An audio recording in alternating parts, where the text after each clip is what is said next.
Muito bem, vamos lá. Por que os brasileiros odeiam tanto os ricos e os empresários? Que pergunta, hein? Por que será? Por que será? Vamos descobrir agora com o Investidor Sardinha. Então vamos lá? Outro dia me fizeram uma pergunta que eu achei extremamente interessante. Por mais que eu acredite que ela não é totalmente verdadeira, ela é verdadeira, mas não totalmente verdadeira, e eu decidi dar uma explicação a respeito disso um pouco mais profunda, né? A pergunta é, por que que os brasileiros odeiam tanto os ricos e os empresários, né? Vou estabelecer essa pergunta aqui. Inclusive, bom dia, boa tarde, boa noite para você que está curtindo esta live aí, enquanto você está almoçando. Tanto você que está assistindo, deixa um comentário aqui, quanto vocês do chat. Vocês odeiam os ricos e os empresários? Se sim, por quê? Se não, também responde por quê. Eu não odeio, não. Eu amo eles. Já agradeceu o herdeiro de empresa hoje?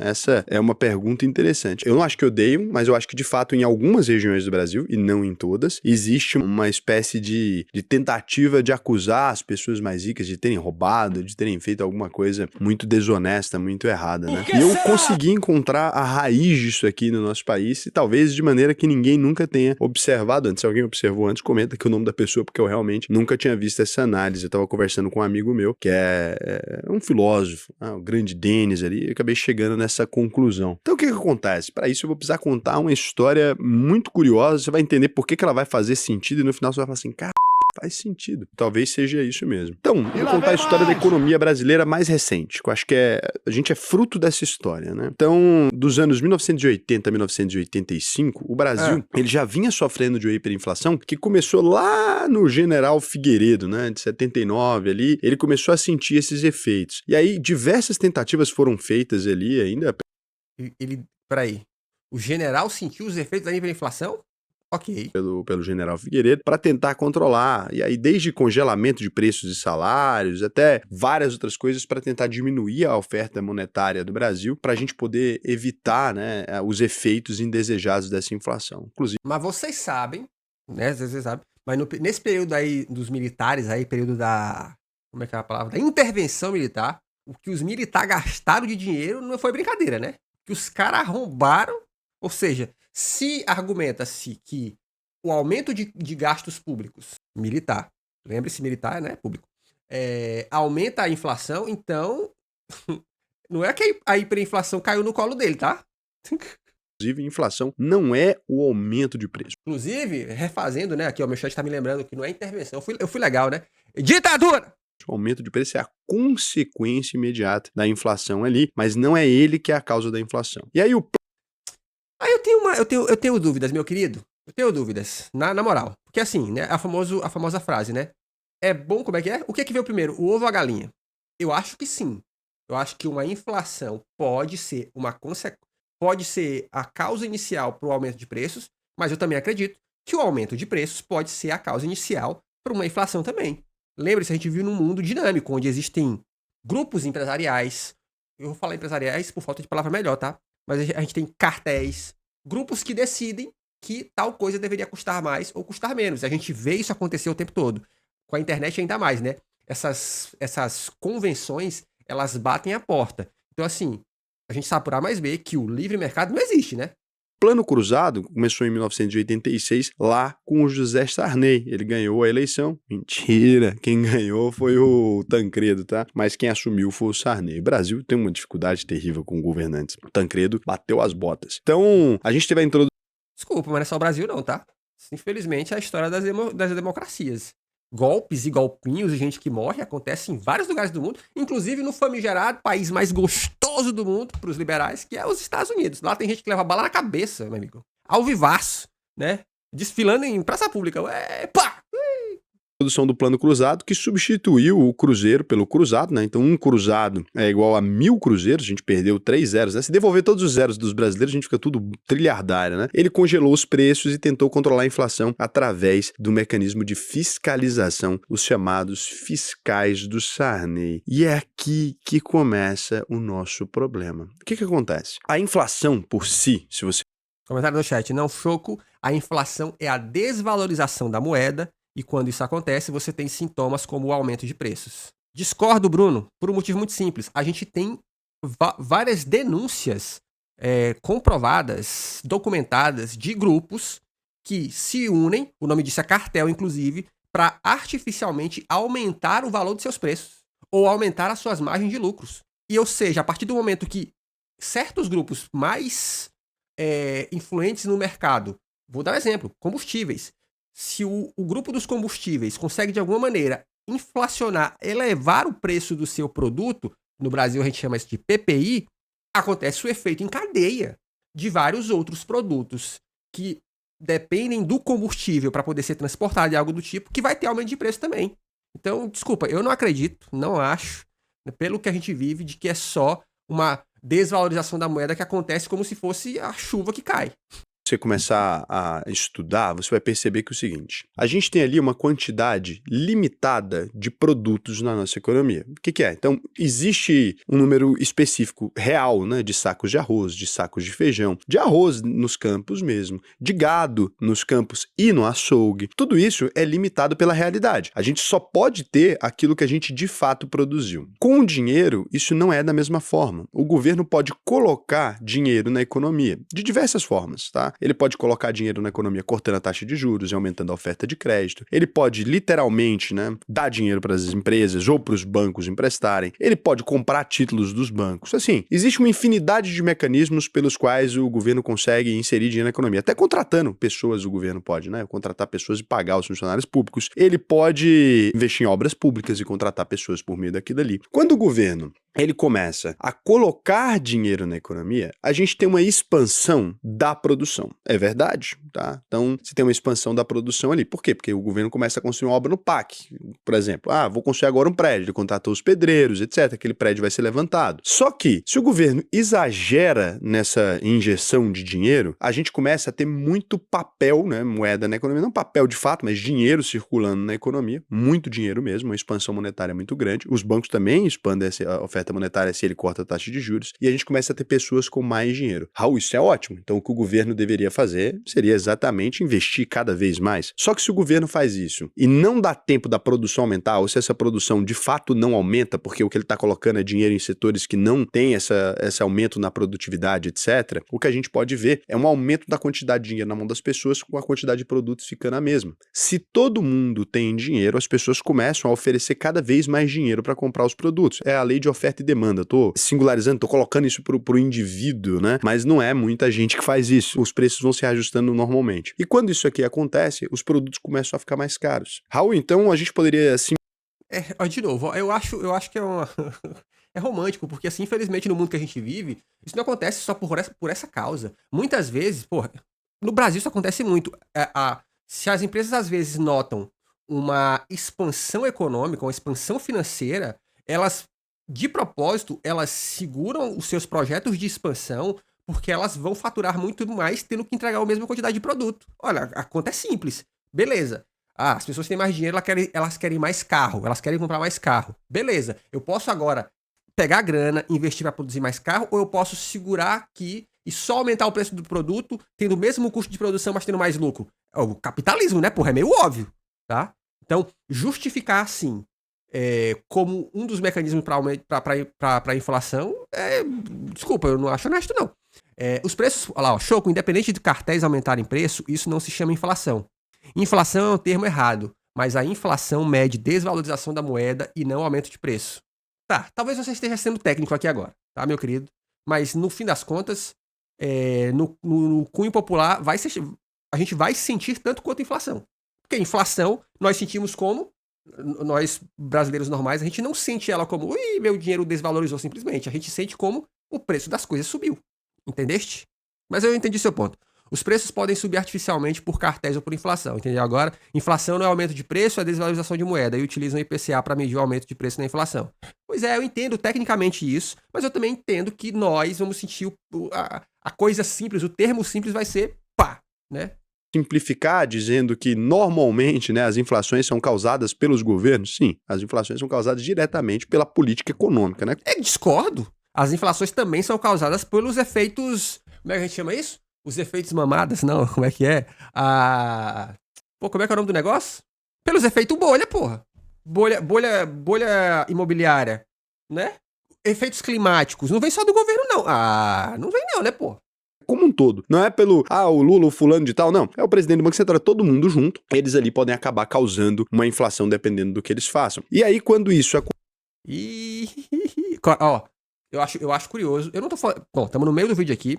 Eu acho curioso como vem a crítica, ela vem sempre pra, tipo assim, ó, governos são incompetentes. Governos são incompetentes. Sabe? É sempre o governos são incompetentes. A iniciativa privada nunca é incompetente. Acontece, inclusive tem quem defenda, né, que uma das formas do governo tirar dinheiro da economia é aumentando imposto, e tem países que utilizam esse método. Então, você tem ali esse cenário, as pessoas com mais dinheiro, o preço dos produtos começam a aumentar. Você percebe que o governo foi a causa? Ele gerou o aumento, né, de dinheiro, de oferta na economia, e aqui a gente tem o preço. O governo foi a causa nesse exemplo psicológico que ele deu aí, né? Nesse efeito aí que ele deu aí. Porque no mundo real é muito pelo contrário. Tá? Vou dar exemplo, crise de 2008. Foi culpa do governo? Os bancos que estavam emprestando títulos que já haviam sido emprestados. Os bancos foi que fuderam. E o governo americano foi que salvou os bancos. Tá? Só para dar um exemplo aqui para vocês, tá? Então não foi culpa de governo, não. Culpa de iniciativa privada em busca daquele famoso, gostosinho, aquele delicioso capitalismo. É o capitalismo, o bagulho é voraz, truta. Preço dos produtos aumentando. Na hora que os preços dos produtos aumentam, você, cidadão, quando você chega lá na mercearia do seu Zé e você comprava uma linguiça por R$15,90 e agora o seu Zé fala pra você que a linguiça é R$20,90, você culpa o governo ou o seu Zé? Seu Zé. Seu Zé é um fela da Por que será? comprando linguiça dele aqui todo dia, tá aumentando o preço. Você pechincha com o seu Zé, você vai na feira, pechincha com o cara da feira, você vai comprar um carro, você pechincha com o cara do carro, você pechincha com o cara da construtora. A gente nunca pechincha com o governo, né? Pra ele parar de imprimir dinheiro, mas a gente pechincha com todo mundo na economia, porque a gente tem um rosto por aqueles preços. É que quando o Sarney, ele institui... Discordo. Muito pelo contrário. Se os preços dos produtos aumentam, o rosto que a gente condena não é necessariamente do empresário. O rosto que a gente condena é exatamente do líder político. Literalmente, presidente, tá?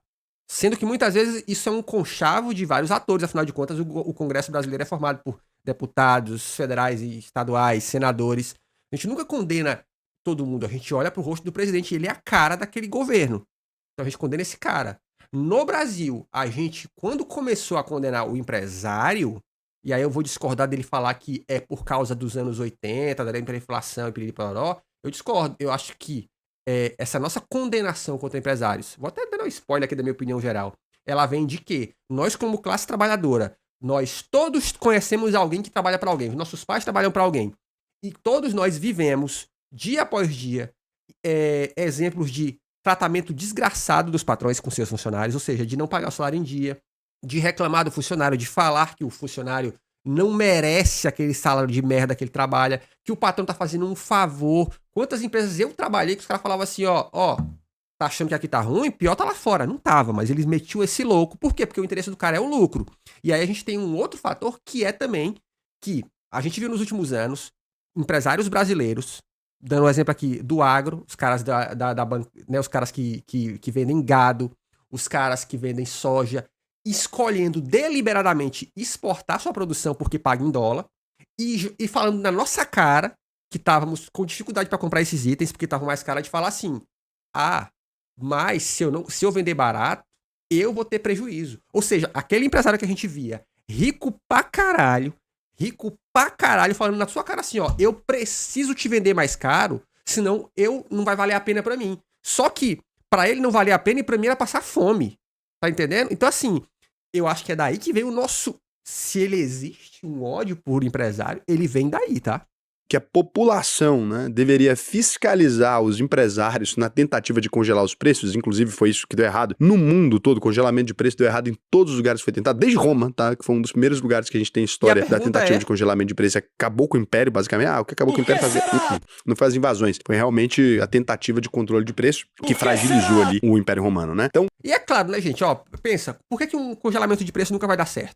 Porque, gente, é um governo contra 1 milhão de outras pessoas que são empresários. Vocês acham que eles ficam de braço cruzado e falam assim, pode aumentar preço, pode congelar preço que nós estamos de boa? É claro que não, bicho, é guerra de interesse. Os caras vão tirar o produto, vão dizer que não tem. Lembra do arroz há poucos meses atrás, cara? O presidente da Associação dos Produtores de Arroz foi para uma rádio falar assim, Eu acho que nós vamos ter a escassez de arroz. Aí quando o governo falou assim, vamos ter nada, vamos comprar então de fora. Aí ele foi, opa, não foi bem isso que eu quis dizer. O que você espera que a gente pense de um cidadão desse, amigo?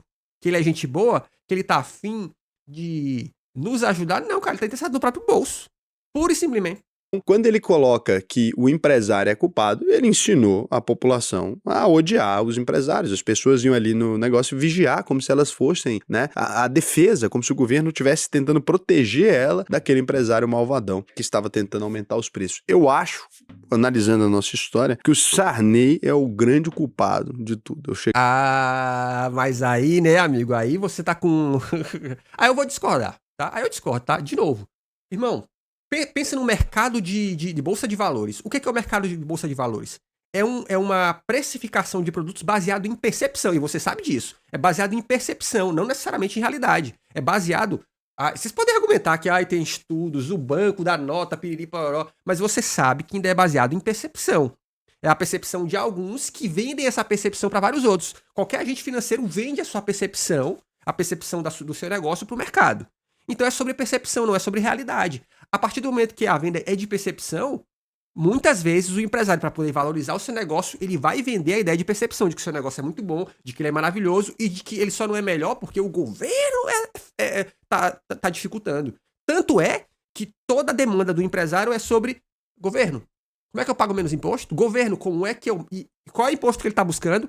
Imposto sobre folha de pagamento. Vocês entendem que os próprios empresários, os interesses dos empresários são antagônicos aos das pessoas. É natural que as pessoas olhem para o empresário e falem assim, porra, é foda. Porque não é como se o empresário estivesse buscando uma vantagem em cima do trabalhador. São vantagens que vai fazer o trabalhador passar necessidade, amigo. Literalmente. Vai fazer com que ele trabalhe só, que ele ganhe só o suficiente para continuar trabalhando, tá?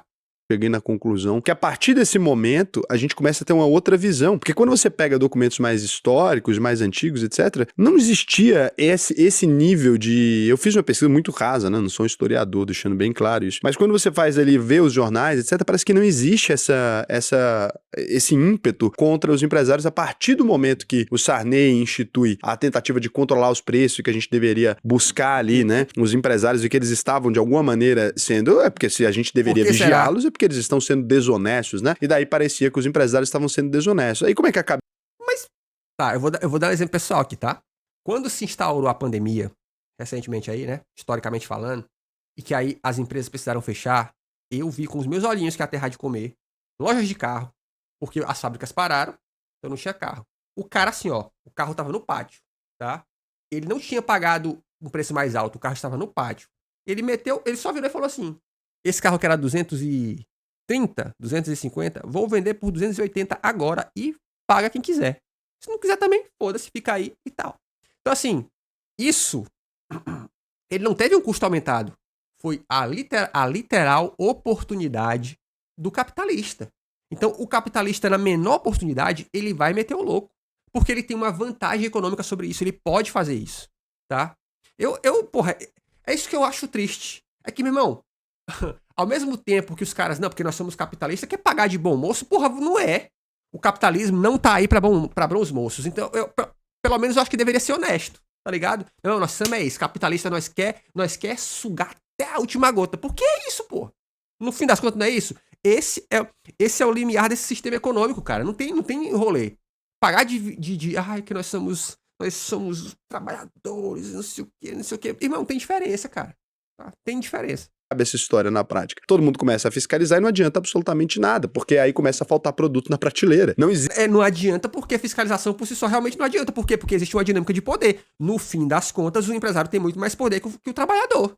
O poder econômico que se converte em poder político, né? Porque os caras fazem conchavo, consegue chegar lá para um deputado e falar, ó, se tu quiser, a gente financia a tua campanha, mas tu tem que dançar conforme a nossa música.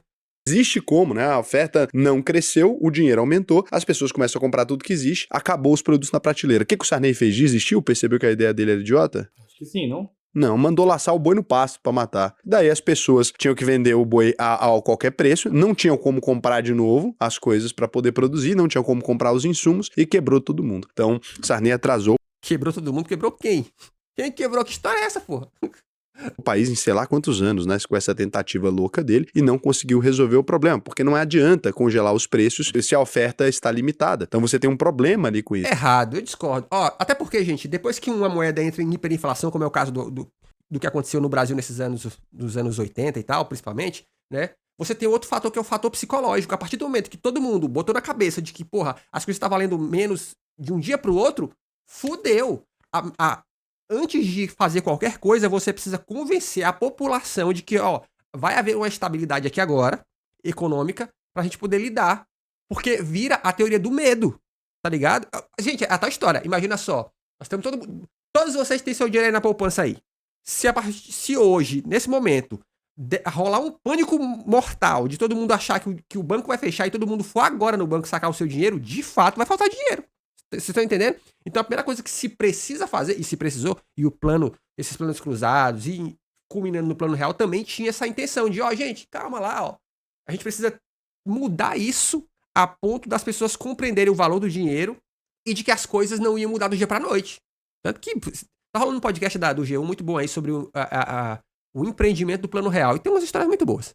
Isso, né? Se a gente tivesse infinitos bifes, a gente poderia congelar o preço e continuaria saindo bifes, mas não tem infinitos bifes, porque precisa de vaca. E a vaca precisa comer. E se a vaca precisa comer e o preço não tá dando pro cara alimentar a vaca, ele vai parar de alimentar a vaca. Ele não tem como comprar. Por quê? Ele vai comprar um capim para alimentar a vaca. Se o capim ficou mais caro que o preço da vaca no final, né? Se o custo de capim, a água, o trabalho dele ficou mais caro, ele acaba não tendo como vender, entendeu? Que não é uma vontade do produtor de não vender. E isso até hoje as pessoas não compreendem. Você vai ver algumas vezes, e é de dar dó, é uma abstração louca, mas você vai ver algumas vezes, por exemplo, a pessoa que tem uma lavoura de tomate. Chega num momento que o preço do tomate cai. Aí mostra aquelas manchetes que deixam todo mundo revoltado. Eu concordo que é revoltante, né? Do produtor jogando fora aquilo. Ou muitas vezes deixando de colher, deixa apodrecer no pé. Por quê? Porque se ele colhesse, ele aumentaria o prejuízo dele. O dinheiro... Tenho dó, não. Sabe por quê? Porra, aí eu, de novo, vou discordar. É porque você tá falando de um jeito como se, poxa, que dozinha. Como se isso não fosse estratégia de mercado. A gente, historicamente, vê isso acontecer com cana-de-açúcar, já aconteceu várias vezes. Acontece com café. E acontece principalmente com tomate. Tá? Por quê? Porque dentro do sistema capitalista, não se vende também pensando em atender uma demanda da população. A demanda de consumo não. É só pra ter lucro. Se não vai ter lucro, é menos... Que tal história? Não é, ele não tá jogando pra minimizar as perdas. Não é isso. Se tu for no cara da feira e o preço do produto caiu, ele ainda assim vai vender porque ele precisa minimizar as perdas. Pro cara preferir jogar no lixo do que vender por 1 centavo que esteja, mano, o bagulho é outro, tá? O bagulho é outro. É proteção da percepção de valor. Ou seja, vamos lá, a conta é simples. Esse cara deve ter tanto lucro que pra ele vale a pena tomar prejuízo esse ano de jogar tudo isso fora do que diminuir a percepção do preço que aquilo tem. É simples assim. Não é verdade, gente? Pra eu poder dizer não pro negócio, a ponto de não querer nem minimizar o prejuízo, é porque o meu lucro já foi tão bom que eu consigo segurar a peteca de falar, foda-se, vou deixar ficar podre aqui. Ou o meu lucro, ou o lucro de alguém que tá me financiando, né? Porque lembre-se, o governo ajuda e muito essas produções agrícolas. Literalmente dá dinheiro com juros baixíssimos. Então, né? Não é coitadismo aí também, né? O dinheiro que ele vai gastar muitas vezes com a colheitadeira e o dinheiro que ele vai gastar com o transporte não se paga pelo preço que aquele insumo tá no momento. Então, não se paga, mas, de novo, se qualquer real a mais no bolso fosse minimizar o prejuízo, ele faria, mas não é esse o caso. A ideia é proteger o valor. E pra proteger o valor, foda-se. Porque de repente o lucro foi tão grande que o cara pode se dar ao luxo de ter a preguiça de não tô nem aí. Deixa aí no chão mesmo.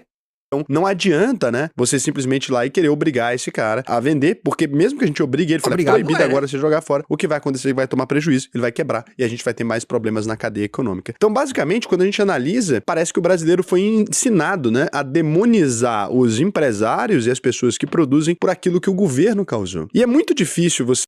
Aquilo que o governo psicologicamente causou. E sabe qual é outro problema também? De novo, o problema não é de governo. Eu vi isso acontecer na minha região. A minha região é a região produtora de gado, Piriri Pororó, tem uma filial JBS aqui. O que acontecia? O que acontece, né? O sonho dos caras é vender pra uma grande food dessas da vida, né? Brasil Food e tal. Só qual é o problema? Quando todo mundo fornece pra uma empresa só, essa empresa só diz o seguinte: já que agora tá todo mundo na minha mão, sabe aquele produto que antes era 10 conto? Eu agora só compro por 2. Aí é o É o capitalismo. capitalismo, o bagulho é voraz, truta. Aí todo mundo fica, ui, que sofrimento, mas é isso que acontece, tá? Porque, de novo, não há diversificação, fica na mão de um só e foda-se. Você afastar as pessoas dessa ideia, porque até hoje isso acontece de outras formas. Muitas vezes os políticos, no geral, eles estão criando um problema e terceirizando esse problema para outra camada da sociedade. Que problema, do que você tá falando?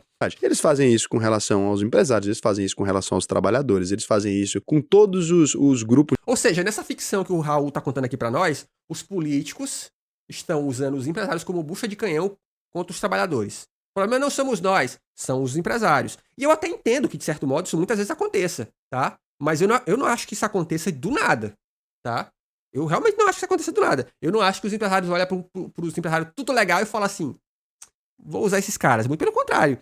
Isso acontece porque existe uma relação intrínseca entre empresariados e a classe política. Vocês estão amarradinhos até o talo, tá? Contra os interesses dos trabalhadores. Vamos meter a real, né? Quando eu digo contra, é porque como estão só em prol do lucro, foda-se, tá? Então, essa antipatia, eu vou usar a palavra antipatia, que a classe trabalhadora possa ter dos empresários e também da classe política, não veio à toa, tá? A gente não acordou um dia e falou, odeio política. Não, um dia a gente acordou e falou, porra, bicho, né? A gente tá, né? Não tô conseguindo uma consulta nem fudendo, né? De pessoas. Eles criam ali um grupo de pessoas e começam a falar, esse grupo de pessoas é o problema do nosso planeta, é o problema da nossa vida, é o problema do sei lá o quê. E aí você, um cidadão, muitas vezes bem intencionado, você ouve aquilo e começa a tomar o lado do governo. Quando, na maior parte das vezes, os grandes causadores dos problemas que a gente teve, tudo, adivinha de quem, né? De quem tá com a máquina política na mão, nunca. Eu diria que é o contrário. Uai, Raul, olha só. A gente vive nos últimos anos uma tendência de privatizações. Os governos estão pegando grandes estatais e privatizando. Aí demora 10 anos, as estatais voltam pro governo porque as empresas privadas não conseguiram atender. E não conseguiram por quê? Porque elas tiveram lucro, os balanços delas mostram isso, só que o serviço foi pra casa do cacete. Você tem a ousadia de nos falar que, de novo, a culpa é do governo? Aí você vai falar, não, beleza, o governo errou quando escolheu elas. Escolheu uma empresa privada, tá? Pô, quantas cidades hoje no Brasil coleta de lixo é privada e a qualidade é ruim? Transporte público de ônibus e tal é privatizado e a qualidade é ruim. Desculpa, mano. O empresário não é inocente aí nessa história. Se o ponto é questionar a capacidade executiva, acho que empresários e governo estão de mãozinhas dadas nesse barco.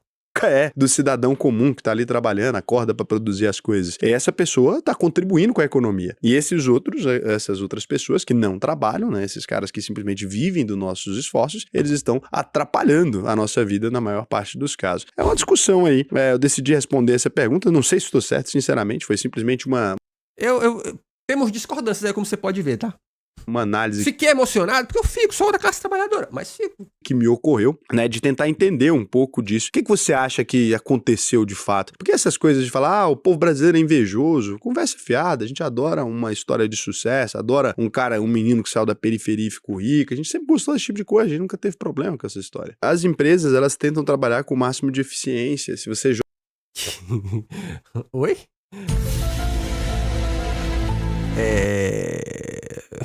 Tenho discordâncias. joga para o mercado, a eficiência vai acontecer o seguinte, uma empresa ela compete com a outra. Então, por exemplo, se você põe 2 supermercados um de frente para o outro, o que eles vão tentar é diminuir as margens para ganhar volume, diminuir as margens para ganhar volume.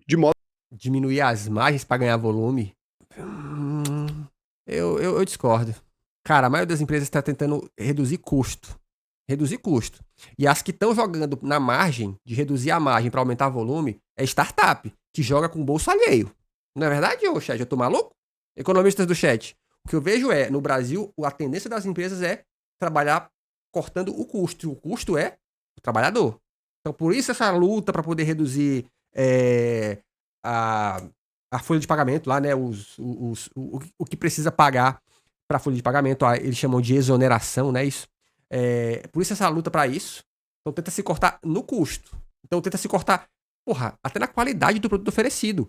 Quantas empresas estão reduzindo a quantidade de materiais bons no seu produto para poder continuar oferecendo ele com o mesmo preço, com margem de lucro maior, porque afinal de contas você está mudando a composição, tá ligado? Isso acontece. Então, esse papo de trabalho para aumentar a margem, eu vejo isso em startup que trabalha com o bolso alheio. né? Porque startup vai lá, pega o investimento do investidor e aí queima. Que aí tenta aumentar a base de usuários para lá no futuro, pá, ganhar de facada. Modo que a maior parte das coisas são produzidas pela indústria em larga escala, elas tendem a ir abaixando de preço ao longo dos anos. Agora, aquilo que o custo de produção subiu, não tem como. Se, né, o IPCA não reflete o aumento de preço real dos produtos, a gente deveria dizer que o IPCA foi medido de forma incorreta. Só que isso também é incorreto. Porque quando você pega a cesta que o IBGE observa de produtos, isso não inclui, por exemplo, o seu pacote de Doritos. É óbvio que o pacote de Doritos pode ter ficado fora do índice que compõe o IPCA, porque a gente tem a inflação dos seus produtos. Se eu tomo, só um exemplo absurdo, né? Se eu todos os dias eu tomo uma garrafa de champanhe como salmão, é óbvio que o aumento do IPCA não reflete diretamente o aumento do meu salmão ou da minha garrafa de champanhe. Talvez a inflação da França reflita mais do que a inflação do Brasil. Então tem que tomar cuidado com isso para você não fazer essas abstrações. Agora, se você quiser deixar de se importar com isso mesmo, né? Entender que a sociedade tem os problemas dela e toda a sociedade vai ter, mas aprender a investir o seu dinheiro, aprender a multiplicar o seu patrimônio. Bom, aí, ó, agora vem o mexer aí. Mas tá aí. Esse videozinho. Por que os brasileiros odeiam tantos ricos empresários? Foi útil aqui pra gente discordar, tá? Nesse sentido, discordamos bastante E a gente nem é economista, né, chat? Porra, imagina nós aqui, economista. Porra, nós vamos brilhar. Se inscreve no canal, aqui tem vídeo todo dia. Beijos e tchau, obrigado.